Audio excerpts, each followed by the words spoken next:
नमस्कार दोस्तों, प्रीतम online classes target UPPCS 2021 के इस निःशुल्क बैच में मैं हरीश आपका हार्दिक स्वागत और अभिनंदन करता हूं। दोस्तों, कल से इस बैच में जो है कि क्लासेस शुरू कर दी गई हैं। जैसा कि आपको पता ही है कि कल से हमने बैच को प्रारंभ कर दिया है और उसी कड़ी में कल हमने जो है कि सिंधु घाटी सभ्यता पर एक कॉन्सेप्ट आपको समझाने का प्रयास किया था, एक कॉन्सेप्ट आपको देने की कोशिश की थी। उम्मीद करते हैं कि चीज़ें आपको समझ में आई होंगी और उसी कड़ी में आज हम अपना सेकंड वीडियो सिंधु घाटी की सभ्यता पार्ट 2 लेकर के आए हैं। लगभग अभी 2 से 3 वीडियो और आएंगे, 3 से 4 वीडियो में ये पूरा चैप्टर क्लोज होगा।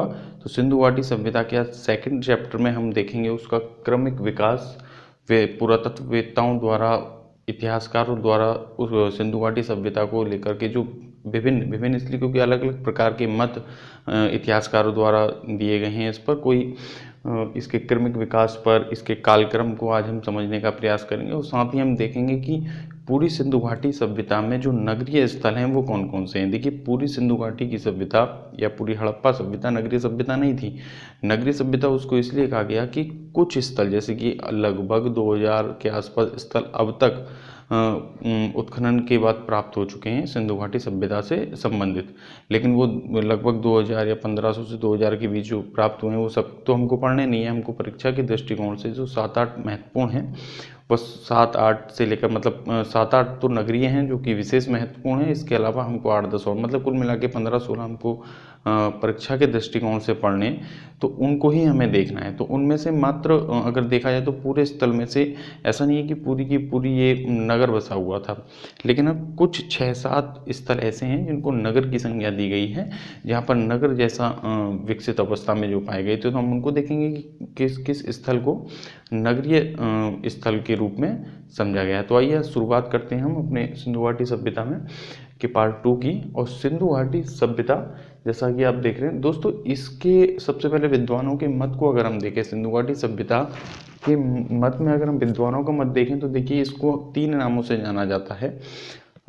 मेसोपोटामिया या सुमेरिया। मेसोपोटामिया का ही दूसरा नाम सुमेरिया की सभ्यता है। जैसा कि हम बोल देते हैं ना, कांस्ययुगीन सभ्यता, सिंधु घाटी की सभ्यता या सैंधव सभ्यता, हड़प्पा सभ्यता, इसी प्रकार से मेसोपोटामिया की सभ्यता को सुमेरिया सभ्यता के नाम से भी जाना जाता है। सुमेरिया सभ्यता या मेसोपोटामिया सभ्यता के पक्ष में कुछ विद्वान या कुछ इतिहासकार जो इस प्रकार हैं जो कि अपना मत प्रकट करते हैं, जिसमें गार्डियन चाइल्ड एक पहला नाम आता है। गार्डियन चाइल्ड के अनुसार सिंधु घाटी सभ्यता या सैंधव सभ्यता का जो विकास हुआ, जो नगरीयकरण की स्थितियाँ देखने को मिलती है, वो मेसोपोटामिया या सुमेरिया की सभ्यता के कारण ऐसा हुआ है। क्योंकि वहाँ इनका मानना है कि वहाँ से लोग यहाँ पर आए और उन्होंने यहाँ पर आकर के इस सभ्यता को विकसित अवस्था प्रदान की और एक नगरीय सुदृढ़ नगरीय अवस्था में यहाँ पर देशों नगरों का विकास किया, ऐसा मानना है गार्डियन चाइल्ड का। उसी क्रम में क्रैमर महोदय भी ऐसा ही मानते हैं। इनका मानना है भी यही है कि सुमेरिया और मेसोपोटामिया के लोग यहाँ पर आए, जिसके बाद यहाँ क्रमिक विकास हुआ। उसी प्रकार डी कौशाम्बी, एच.डी. संकालिया, तो ये 4-5 नाम महत्वपूर्ण हैं। इनमें से किसी के विषय में कभी भी कोई फैक्चुअल क्वेश्चन बन सकता है, तो आपको ध्यान में रखना है। और इसी ग्राफ, ऐसा ही आप एक ग्राफ बना लीजिए। सिंधु घाटी की सभ्यता number 1 Mesopotamia, Sumeria, guardian child, Cramer, D Kaushambi और एच.डी. संकालिया। इसके बाद ईरानी बलूचिस्तानी संस्कृति से संबंधित हैं फेयर सर्विस और रोमिला थावर। इनका ये मानना है कि जो सैंधव सभ्यता का विकास हुआ वो किसी बाहरी लोगों ने आकर के या मेसोपोटामिया, सुमेरिया से आकर के इसका विकास नहीं किया गया। इस जगह पर ही नाल, कुल्ली, आमरी ये प्राक हड़प्पाई स्थल कहलाते हैं। प्राक हड़प्पाई स्थल, प्राक हड़प्पाई स्थल से मतलब तात्पर्य यह है कि हड़प्पा को हम अध्ययन की दृष्टि से, अध्ययन के में मतलब आसानी की दृष्टि से हमको सहायता मिल सके, अध्ययन की दृष्टि से हम इसको 3 भागों में विभाजित कर लेते हैं। प्राक हड़प्पा, विकसित हड़प्पा और पतन का काल हड़प्पा के। तो ये 3 काल में प्राक हड़प्पा का मतलब ये है कि ये लोग इस बात के समर्थक हैं, फेयर सर्विस और रोमिला थावर। इनका मानना है कि इस क्षेत्र में, ईरानी और बलूचिस्तानी क्षेत्र में, नाल, कुल्ली, आमरी ये कुछ ग्रामीण स्थल थे जो कि ग्रामीण संस्कृति वाले लोग थे और इन्होंने समय के साथ अपने अनुभवों के आधार पर क्रमिक रूप से सैंधव घाटी सभ्यता का जो है कि नगरीकरण किया, उसको नगरीकरण में तब्दील किया। ये लोग इसके पक्षधर थे, फेयर सर्विस और रोमिला थापर। इसके बाद सोती संस्कृति। सोती संस्कृति में अमलानंद घोष और डी.पी. अग्रवाल। ये सोती संस्कृति का संबंध है राजस्थान से और अमलानंद घोष ने इसको 1953 में खोजा था, सोती संस्कृति। इनका ये मानना है कि ये जो सैंधव सभ्यता का संबंध है वो सोती संस्कृति से। ऐसा इसलिए माना गया कि यहाँ जो सोती संस्कृति जो ग्रामीण स्थल कुछ मिले हैं इस प्राक हड़प्पा के समथिंग, वहाँ से जो मृदभांड मिले हैं उनकी एक रूपता सैंधव सभ्यता के अन्य स्थलों से प्राप्त मृदभांडों से अगर उनकी तुलना की गई तो उनमें एक रूपता देखने को मिलती है। मृदभांडों के कारण क्या प्राप्त हुए? मृदभांड। यहाँ से जो मृदभांड प्राप्त हुए हैं, मृदभांड, इनके आधार पर ऐसा अनुमान लगाया गया है, अमलानंद घोष का कहना है कि सैंधव सभ्यता का विकास यहाँ से सोती संस्कृति की देन है, सैंधव सभ्यता के नगरीकरण का। तो ये 4-5 नाम आपको याद रखने, ये फैक्ट के रूप में भी हैं, कॉन्सेप्ट के रूप में भी। अगर आप अगर कल की डेज में अगर आप ऑप्शनल में या मेंस अगर आप लिखते हैं तो वहाँ पर ये बहुत आर्ट एंड कल्चर वाले पोर्शन में अगर सैंधव सभ्यता की से संबंधित कोई क्वेश्चन आता है तो वहाँ पर आपको ये सहायक होंगे, और मेनली तो प्री में फैक्चुअल क्वेश्चन यहाँ से बनेगा।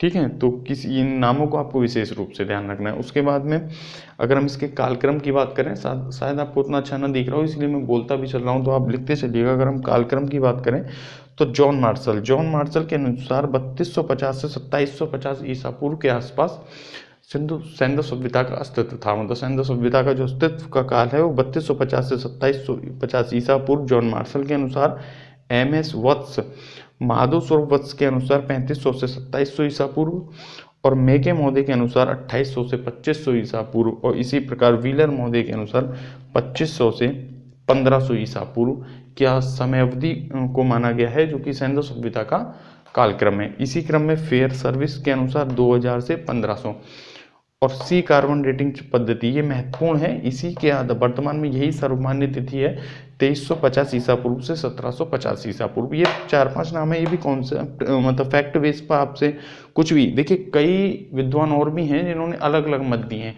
5-5 हजार साल पुरानी सभ्यता, 6-6 साल पुरानी सभ्यता के पक्ष में भी विद्वानों का या पुरातत्ववेत्ताओं के ऐसा कहना है कि अलग अलग तिथियां इनकी बताई गई हैं, लेकिन हमने वो महत्वपूर्ण जो कि पूछी जा सकती हैं आपसे सिर्फ वही 4-5, जॉन मार्शल, MS वत्स, मेके, व्हीलर, फेयर सर्विस, यही 4-5 आपको याद करनी है। और कार्बन डेटिंग C14 ये सबको पता है 2350 से 1750 महत्वपूर्ण है। अगर यहाँ क्वेश्चन पूछेगा तो ये पूछ सकता है कि निम्न में से सर्वमान्य कौन सी है, तो 2350 से 1750, और बाकी इनमें से विशेष पर व्यक्ति से भी पूछ सकता है कि किसने क्या जो है कि समय अवधि बतलाइए।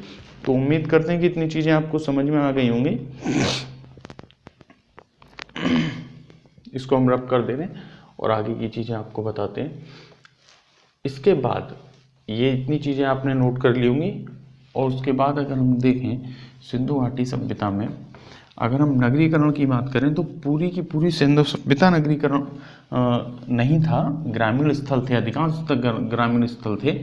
मात्र 6 या 7 स्थल ऐसे मिले हैं जिनको नगरीय की संज्ञा दी गई है, जहाँ पर नगरीकरण जैसी स्थिति देखने को मिलती है। वो 6-7 स्थलों को जान लेते हैं कि कौन कौन से हैं, आइए देखते हैं।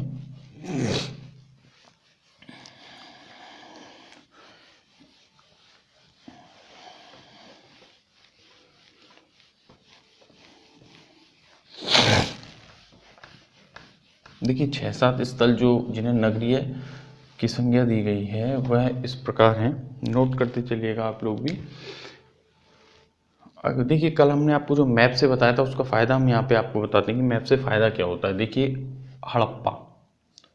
हड़प्पा एक स्थल है जिसको नगरीय की संज्ञा दी गई है, जो कि पाकिस्तान के पंजाब प्रांत में। उसके बाद सिंध प्रांत में आइए, सिंध प्रांत में है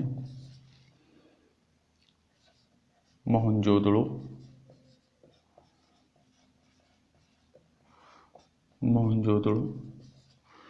उसके बाद में मिलेगा आपको चनहूदड़ो,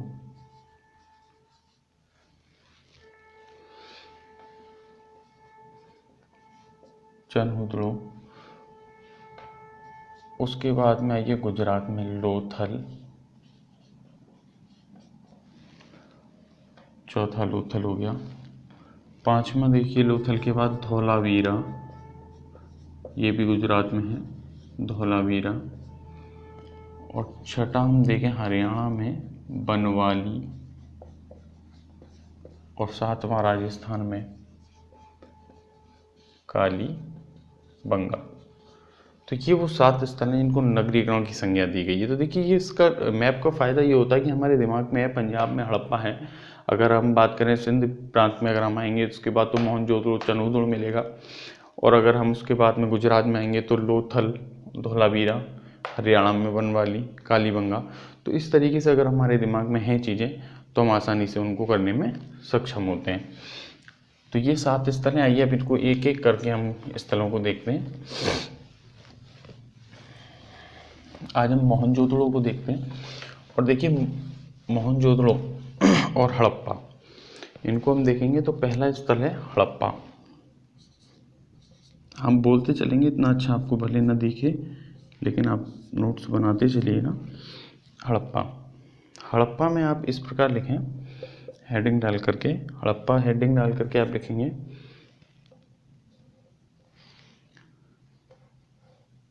यह स्थल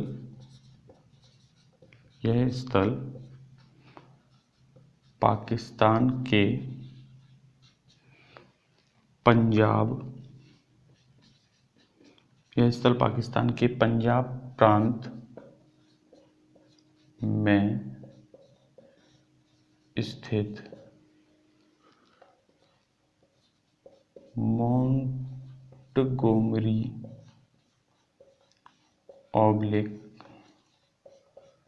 साहिवाल जिला, वर्तमान नाम साहिवाल जिला है। यह स्थल पाकिस्तान के पंजाब प्रांत में स्थित मोंटगोमरी ऑब्लिक साहिवाल जिले में रावी नदी के बाएं तट पर है, के बाएं तट पर है। इसका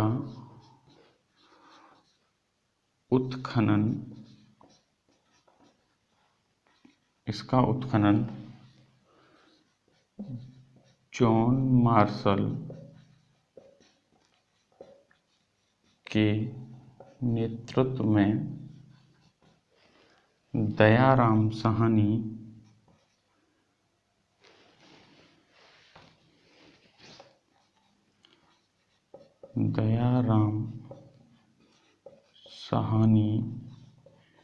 ने वर्ष 1921 ईस्वी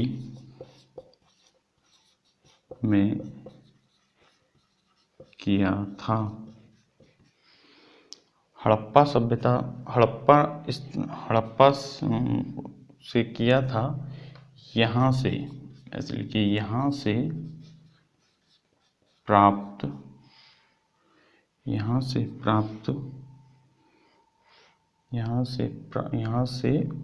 प्राप्त साक्ष्य, ब्रैकेट में लिख लीजिएगा, उत्खनन उपरांत वस्तुएं, या केवल वस्तुएं लिख लीजिए, यहाँ से प्राप्त वस्तुएं निम्न प्रकार हैं। हड़प्पा यह स्थल पाकिस्तान के पंजाब प्रांत में स्थित मोंटगोमरी ऑब्लिक साहिवाल जिले में रावी नदी के बाएं तट पर स्थित है। इसका उत्खनन जॉन मार्शल के नेतृत्व में दयाराम साहनी ने वर्ष 1921 ईस्वी में किया था। यहाँ से प्राप्त साक्ष्य और ब्रैकेट में वस्तुएं निम्न प्रकार हैं। अब देखिए इसके नीचे आप एक ग्राफ बनाइए, इसके नीचे आप एक ग्राफ बनाइए। इतना नोट करने के बाद देखिए आपका जो है कि कितना सुंदर नोट्स बनता चला जाएगा। अब इसके नीचे आपको एक ग्राफ बनाना है और उस ग्राफ में ही सारी बातें होंगी। आपको लिखना है, यहाँ पर लिखिए, आप इस प्रकार लिख लीजिए हड़प्पा, और इस प्रकार आप यहाँ पर लिखिए, यहाँ पर हड़प्पा। यहाँ से सर्वाधिक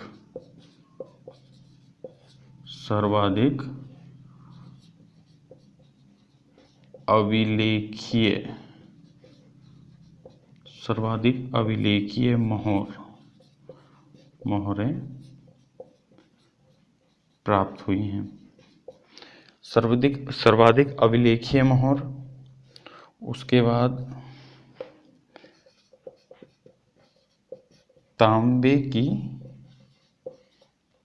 इक्का गाड़ी, तांबे की इक्का गाड़ी के साक्ष्य भी हड़प्पा नामक स्थल से प्राप्त हुए हैं।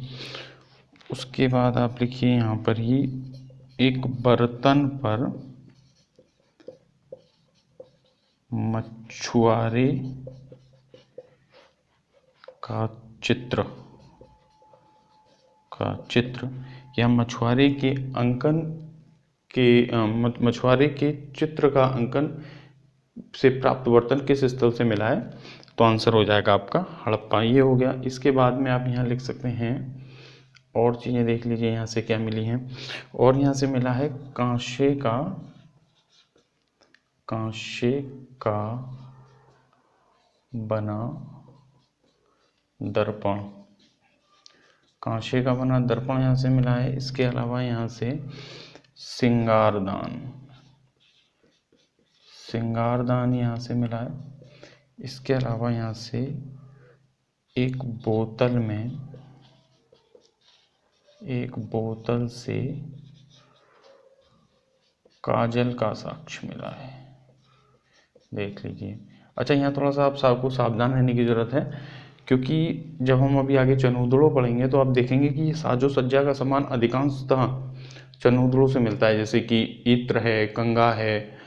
इस तरीके के सामान जो है कि ज़्यादातर कहाँ से मिलते हैं, चनूदड़ों से मिलते हैं। लेकिन सिंगारदान कहाँ से मिल रहा है, हड़प्पा से मिल रहा है। एक बोतल से काजल का, अच्छा काजल चनूदड़ों से भी मिला है, लेकिन अगर बोतल से काजल का साक्ष्य मिला है तो वो जो है कि हड़प्पा हो जाएगा। और इसके अलावा सिंदूर का साक्ष्य अगर पूछेगा तो नौसारों से मिला है। तो ये बस यहाँ पर थोड़ा सा सावधान और सचेत रहने की ज़रूरत है, क्योंकि साजो सज्जा का सामान ज़्यादातर चनूदड़ों से मिला है। इसके अलावा काजल हो गया। इसके अलावा एक चीज़ और आप देख लीजिए यहाँ से, देवदार की लकड़ी का बना ताबूत। अब ये ना पूछेगा ताबूत क्या होता है, तो देवदार की लकड़ी का बना ताबूत। इसके अलावा R37 कब्रिस्तान भी यहाँ से मिला है। इसके अलावा एक अन्य H कब्रागाह के भी यहाँ से साक्ष्य मिलते हैं। तो R37 कब्रिस्तान, H कब्रागाह, अच्छा इस पर आप ज़्यादा जो है कि जोर ना दीजिएगा। ये किसी न किसी कारण, जैसे कि AB टीला या R कब्रिस्तान या H कब्रागाह, तो ये HRAB इन पर आप ज़्यादा ना जाइए। अगर क्वेश्चन पूछेगा तो आपसे सीधा पहुँचेगा। इसके बहुत से रीजन है इस तरीके के नाम देने के। एक तो पहला रीजन यही हो जाता है, मानिए AB टीला कहा गया कि 2 टीले आसपास में उनकी AB जैसी आकृति है, या R37 R जैसी आकृति किसी की है कब्रिस्तान की, H जैसी। तो ये कई रीजन पुरातात्विक स्रोत में, पुरातात्विक शास्त्र में जो नियम होते हैं नाम देने के, जैसे कि इसको हड़प्पा सभ्यता क्यों कहा गया, क्योंकि पुरातत्व शास्त्र में ये नियम है कि अगर कोई अज्ञात सभ्यता जिस स्थल से प्राप्त होती है उसको उसका नामकरण उस स्थल के नाम से ही कर दिया जाता है। तो ये पुरातत्व शास्त्र के अपने नियम है। वो आपसे कभी ये नहीं पूछेगा कि R37 क्यों कहा गया, या H क्यों कहा गया, या AB टीला क्यों कहा गया। बस हाँ, इतना आप समझते रहिए, R कब्रिस्तान का संबंध हड़प्पा से ही है।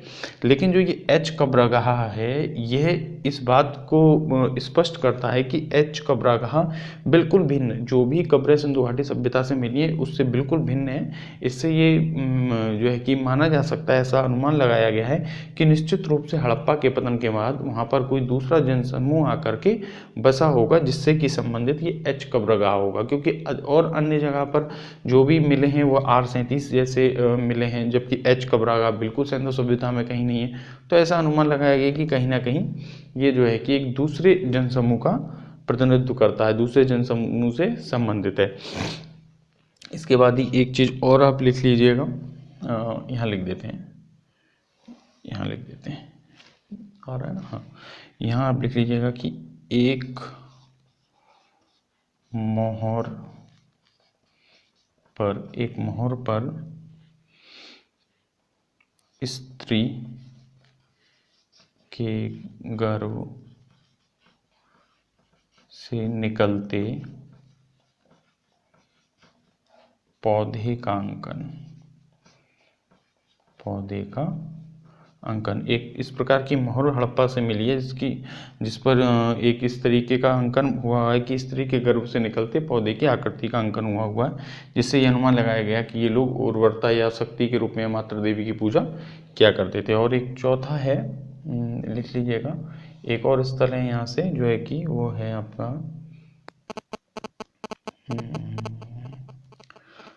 एक मोहर एक स्त्री गर्भ से निकल। इसके अलावा हड़प्पा को सैंधव सभ्यता का अर्ध औद्योगिक नगर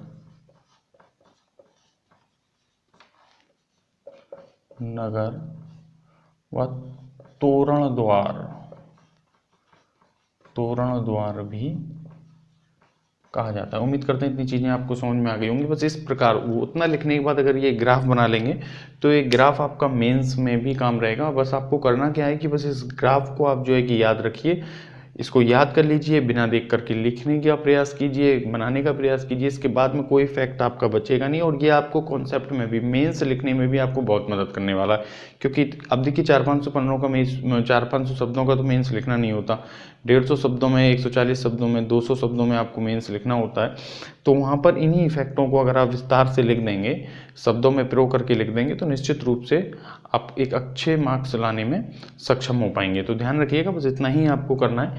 इसके बाद आप मोहनजोदड़ो लिख लीजिए। अगर मोहनजोदड़ो में जिस तरीके से हमने लिखा था, हम बोल दे रहे हैं, आप लिख लीजिए। मोहनजोदड़ो में आप लिखिए मोहनजोदड़ो, उसके बाद लिखिए कि यह है मोहनजोदड़ो।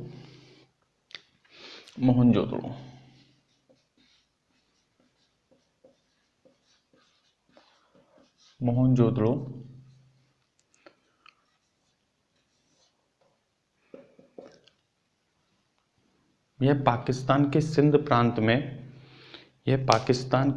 प्रांत के लरकान जिले में सिंधु नदी के दाएं तट पर स्थित है। देखिए सिर्फ इन दो का याद रखना है, हड़प्पा बाएं तट पर है रावी नदी के और ये दाएं तट पर। तो मोहनजोदड़ो पाकिस्तान के लरकान जिले में सिंध प्रांत में सिंधु नदी के दाएं तट पर स्थित है। इसका उत्खनन कार्य जॉन मार्शल के नेतृत्व में आर.डी. बनर्जी द्वारा किया गया। यह सैंधव सभ्यता का दूसरा सर्वाधिक क्षेत्रफल की दृष्टि से, ब्रैकेट में लिख लीजिएगा, क्षेत्रफल की दृष्टि से सबसे बड़ा स्थल है। यहाँ से उत्खनन उपरांत प्राप्त साक्ष्य निम्नवत हैं। यहाँ मोहनजोदड़ो लिख करके अब आप यहाँ लिखते चलिए। इसी प्रकार ग्राफ बना लीजिए और यहाँ पर आपको लिखना है पशुपति शिव की अंकन युक्त मोहर मेके ने प्राप्त की थी, जॉन मार्शल ने नाम दिया था, कल भी आपको बताया हुआ है। उसके बाद आप यहाँ आ जाइए, दूसरी है ध्यानमग्न योगी की मूर्ति मोहनजोदड़ो से प्राप्त हुई है। इसके बाद आप लिख लीजिएगा 10 इंच लंबी कांसे की नर्तकी की मूर्ति, डांसिंग गर्ल।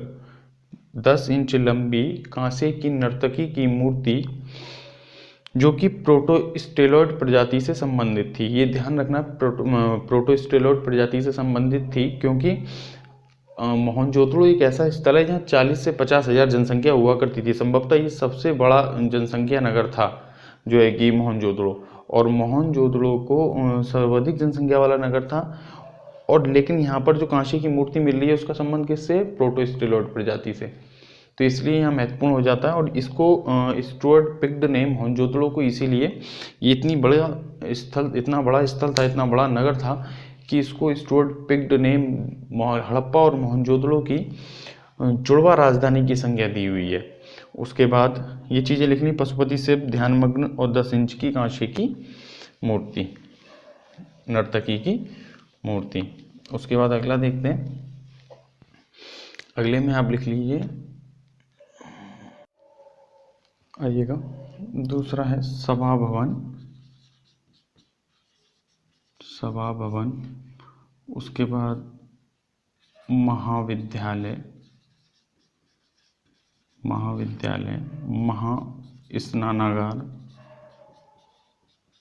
महास्नानागार, इसके बाद में अन्नागार। देखिए अन्नागार कई जगह से मिला है, लेकिन क्वेश्चन अगर बनेगा तो यहीं से बनेगा, अदरवाइज अन्नागार पर बनेगा नहीं। उसका रीज़न यह है, समझ लीजिए, उसका रीज़न ये है कि देखिए जैसे महास्नानागार जो यहाँ से मिला है, ये महास्नानागार निश्चित रूप से इसका संबंध धार्मिक क्रियाकलापों से रहा होगा। ये बहुत बड़ा हुआ करता था, नीचे उतरने के लिए सीढ़ियाँ हुआ करती थी, इसके पानी का निकास दक्षिण पश्चिम दिशा में हुआ करता था। तो ऐसा अनुमान लगाया गया कि किसी धार्मिक कार्य के लिए यहाँ स्नान वगैरह किया जाता रहा होगा, इसका संबंध किसी न किसी धार्मिक कार्य से रहा है। और जॉन मार्शल ने इसको तत्कालीन विश्व का आश्चर्य कहा हुआ है महास्नानागार को। इसी प्रकार अन्नागार की बात करें तो इसलिए बोल रही थी, क्वेश्चन यहीं से आएगा कि सैंधव सभ्यता की सबसे बड़ी जो है कि इमारती संरचना है। इसके बाद देख लीजिएगा, चांदी का प्राचीनतम साक्ष्य यहाँ से मिलता है।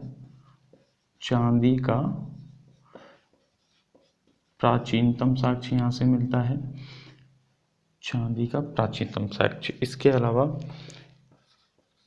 सुमेरियाई मतलब एक मोहर प्राप्त हुई है जिस पर सुमेरियाई नावों का अंकन यहाँ से प्राप्त हुआ है। तो लिख लीजिए चांदी का प्राचीनतम साक्ष्य, उसके बाद सुमेरियाई नावों का अंकन युक्त एक मोहर यहाँ से मिली है। उसके अलावा सूती कपड़े का साक्ष्य मोहनजोदड़ो से मिला है। एक चाकू में एक सूती कपड़ा लपेटे हुए एक स्थान से मिला है मोहनजोदड़ो में। तत्कालीन समय में न जाने किस उद्देश्य से वो रखा गया होगा। उसके अलावा बहुमंजिला भवन, सूती कपड़े का साक्ष्य हो गया। उसके बाद यहाँ देख लीजिए बहुमंजिला भवन मिले हैं। बहुमंजिला भवन के अलावा यहाँ से ईंट बनाने का भट्टा या ईंट का भट्टा मिला, ईंट बनाने का भट्टा। उसके अलावा सबसे बड़ी ईंट यहीं से मिली हुई है, सबसे बड़ी ईंट। सबसे भारी बांट भी यहीं से मिला हुआ है। सबसे भारी बांट मापतोल में अपने आप में विशेष महत्व हुआ करता था इसका। सैंधव सभ्यता में 16 के गुणक में जो एक इसका मापक होता था, तो सबसे भारी बांट भी यहीं से मिला हुआ है। इसके अलावा अगर देखें, प्रत्येक घर से, सैंधव सभ्यता के प्रत्येक घर से कुएं का साक्ष्य मिला हुआ है। तो आप लिख लेंगे कि प्रत्येक घर से कुएं का साक्ष्य मिला हुआ है। प्रत्येक घर से कुएं का साक्ष्य मिला हुआ है। सर्वाधिक अभिलेखीय मोहर, देखिए अभी सर्वाधिक मोहरें अभी हमने हड़प्पा में आपको लिखवाया था कि सर्वाधिक अभिलेखीय मोहर कहाँ से प्राप्त हुई हैं, तो उसका आंसर था हड़प्पा, अभिलेख युक्त। लेकिन सर्वाधिक मोहरें जो प्राप्त हुई हैं लगभग 1200। सर्वाधिक मोहरें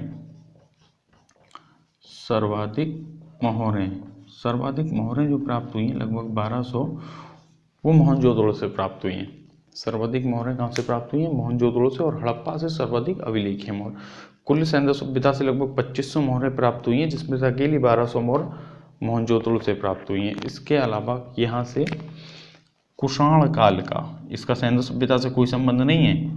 यहाँ पे कुषाण काल का एक स्तूप मिला है। कुषाण काल का एक स्तूप प्राप्त हुआ है, कुषाण काल का बना हुआ। सैंधव सभ्यता से कोई संबंध नहीं है कुषाण काल का, ये तो बहुत बात की बात है।